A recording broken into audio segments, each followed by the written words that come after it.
Hey y'all, long time no see. I feel like it's been forever since we have recorded anything, only because we have been so busy just with other things and life. I will say that we have had some crazy stuff going on here lately that has impacted us and our families and our friends, and that's exactly what this episode is going to be about. In case you don't know, the evening of Saturday, February the 15th, was an evening for most people very normal. However, for the people in our hometown back in Mingo County, it was a very life changing night. They had a very devastating flood. People lost their lives, people lost their homes, people lost everything they had. As you all know, in this show, we pay a lot of honor to our heritage and where we grew up and our people. We will forever and always be um, Mingo Countyans and be proud of that. With that being said, I'm a firm believer that when your people hurt, you hurt. And when you're needed, you go. So we, along with a few friends of ours who are also Mingo Countyans, um, sprung into action and went down to help aid in cleanup. 10 days after the flood and the muck, they finally declared state of emergency for our area. In those 10 days, a lot of things happened. There were people who froze to death because they had no power, no means.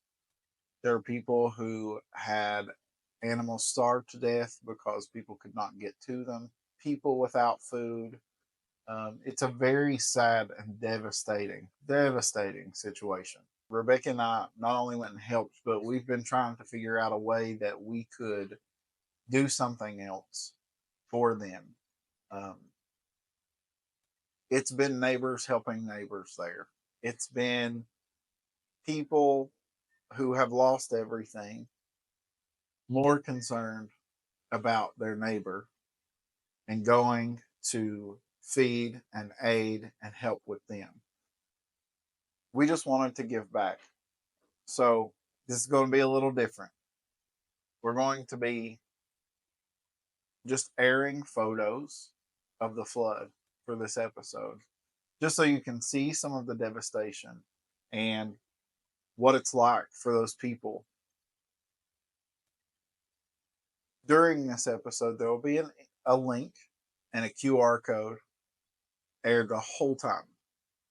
If there's anything that you feel like you could give to the situation, then by all means, you can give it at that link, and we will then make sure that it goes in to the hands of the town who is aiding in all of the supplies and the cleanup so that they can continue to do what they're doing for the members of the community.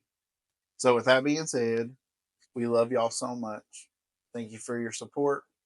Thank you for allowing us to take this pause and do what we needed to do to serve our families and our communities. And we will get, we are excited for what the rest of the year has to offer. But in the meantime, if you feel like you would like to give an aid in all of the flood relief, you can do so anytime by scanning the QR code in this episode. Thanks again. We love y'all. God bless you.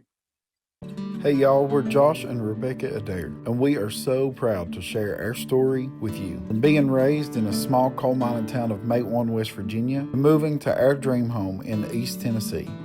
When we first laid eyes on our 110-year-old farmhouse, our hearts were filled with nothing but pure joy.